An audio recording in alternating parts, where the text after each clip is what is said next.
Hello everyone. So welcome to another session on Syllabus Explained. So as part of this session, we are basically breaking down the syllabus of the public administration.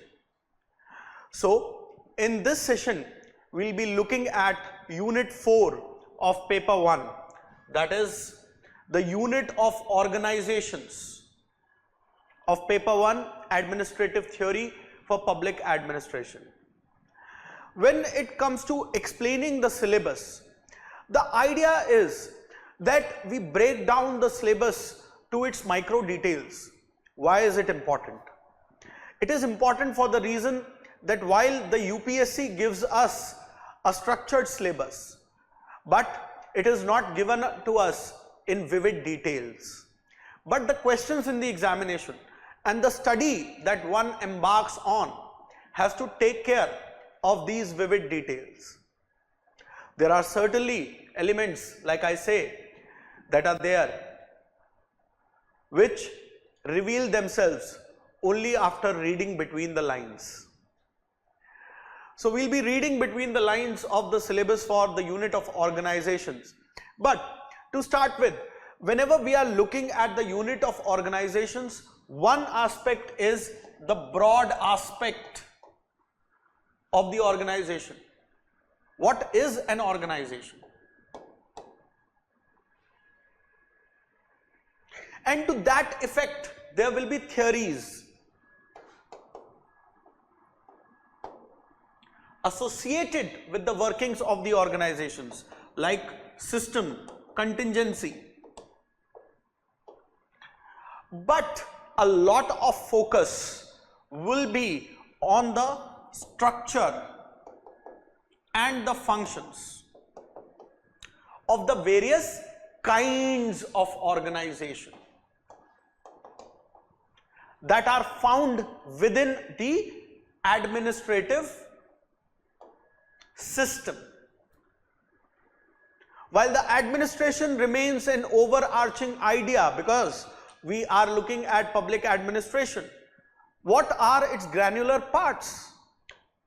How they all are arranged together, the structure, and what specific functions do they perform. So to that effect, the unit of organizations will be using and invoking the concepts that we have dealt with in Unit 2 and Unit 3 more specifically, and at a philosophical level, the Unit 1 on the nature of the administrative system and what kind of organization, what kind of a structure and functions related to an organization fit into that nature. Right? A bit perplexing, right? But we'll soon declutter it. So let us move to the details that the UPSC gives us for the unit of organizations.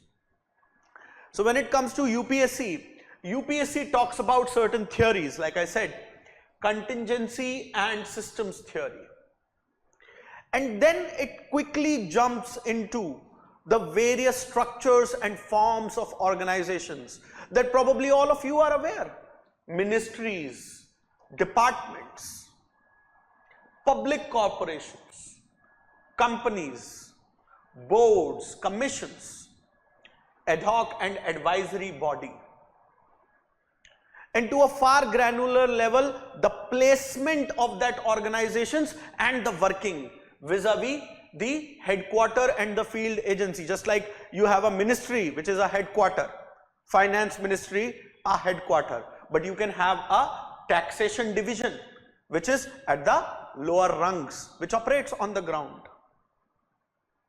Similarly, the regulatory authorities, the element, the concept of regulation, just like you have SEBI, TRAI, etc. Why have they come up? There must be reasons why they have come up. Because the government has opened up, because the government is no more into doing everything. NPM, PCT, liberalization, privatization, globalization. A rollback of the state, where the state is acting as a friend, philosopher and guide, the regulator. the oversight, supervisory role. And hence these regulatory agencies have come up. Why they have come up? What do they perform? What is their ambit, jurisdiction? What is good about them? What are the limitations? These things. And the newer forms of organizations to realize certain goals, the public-private partnership. You would have often heard that this project is being run in PPP mode. Because the ultimate purpose of an organization is to fulfill a goal or a set of goals. And to that end, where do they all fit? Just like regulatory authorities, the PPP model also has its roots in these liberalization, NPM, etc., where the private sector is considered to be an enabler, to be a facilitator, to provide for or to realize certain goals. So, since this is administrative theory, we will have to make a marriage of all of their conceptual understanding, the theoretical basis,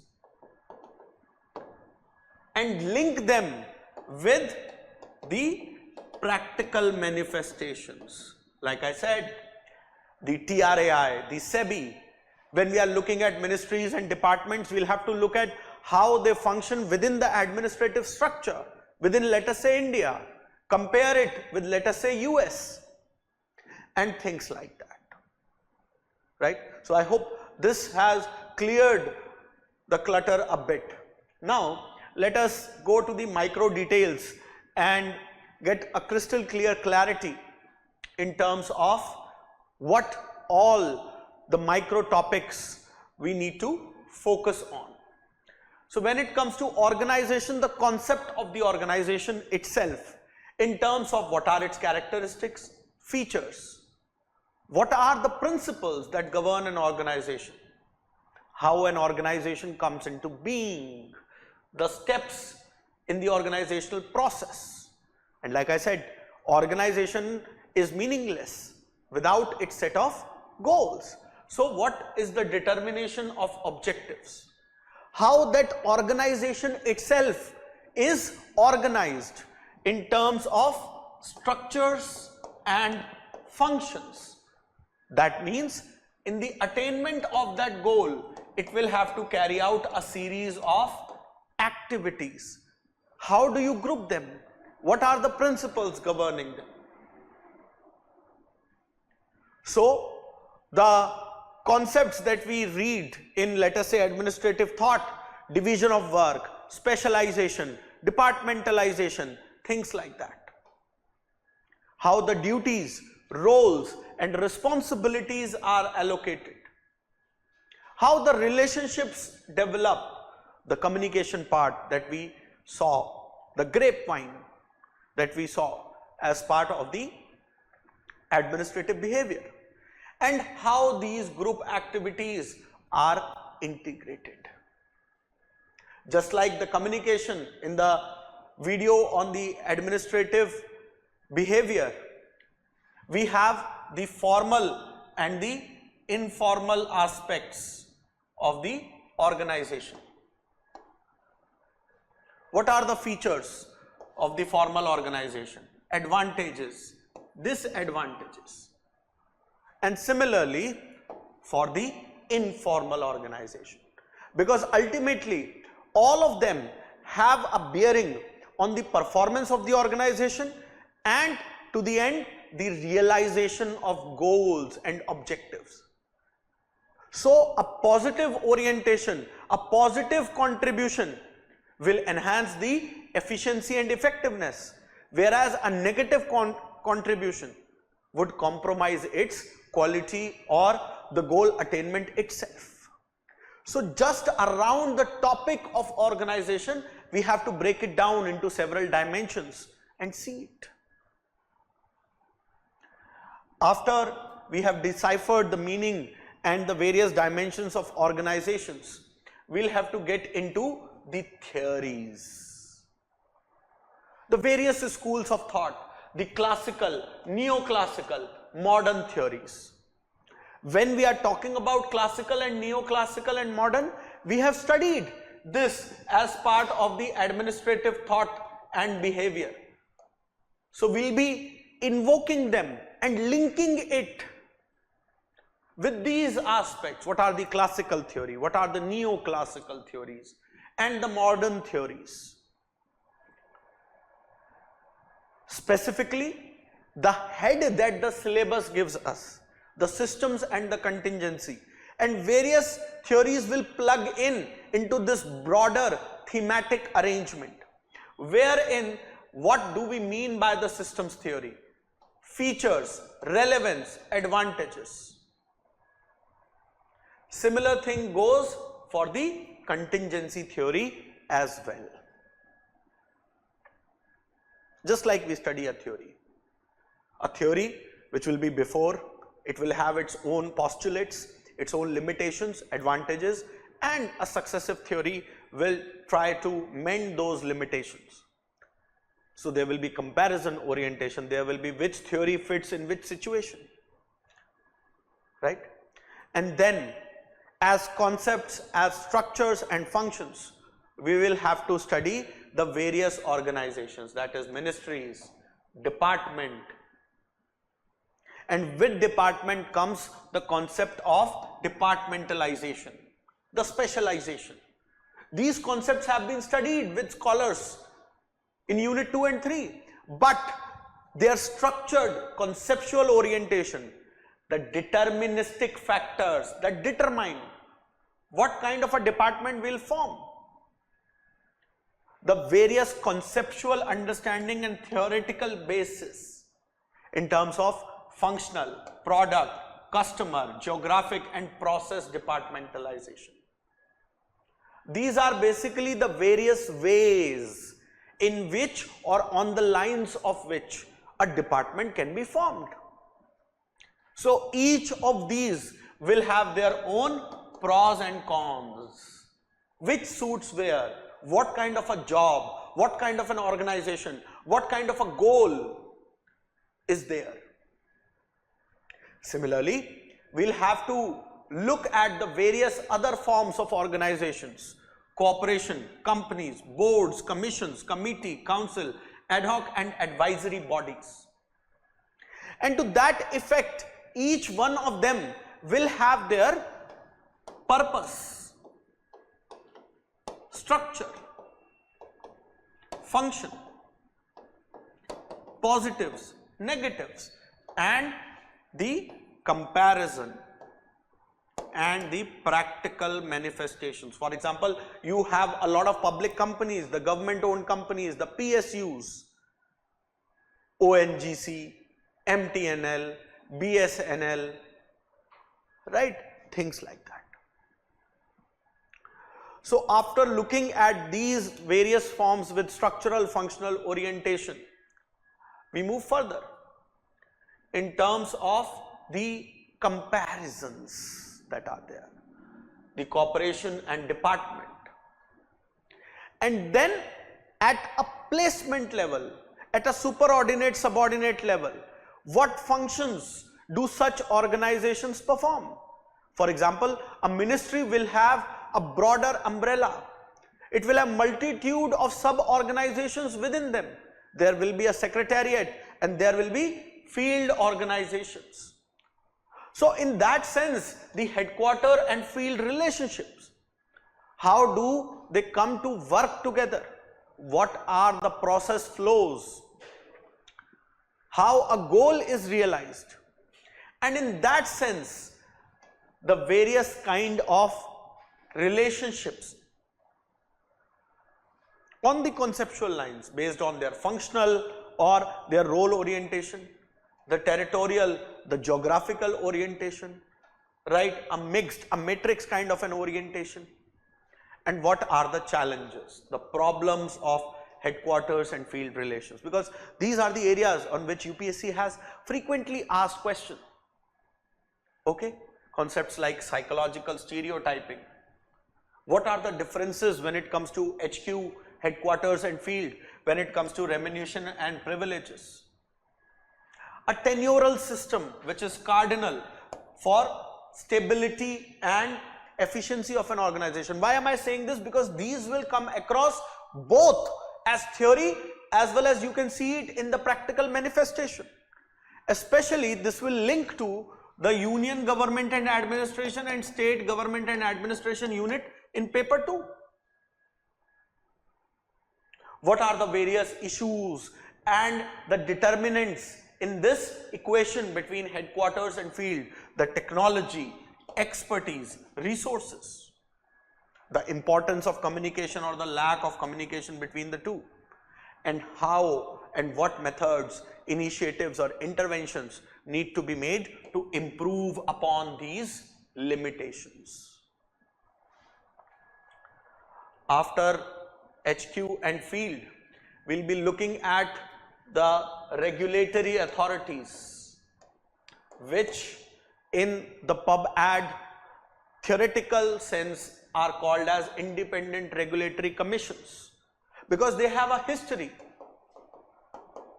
reasons why they emanated, and that would lay as part of the origin. What do we mean? What all do they entail? The features, some critical analysis in terms of where they are performing and where they are not, right? And their manifestations in India. What functions do they perform? The study on certain important regulatory bodies in India. What benefits do they bring about? And what issues are there with the regulatory agencies? Just like we saw the issues before. Okay. So just like we saw issues here, the headquarters and field here, right?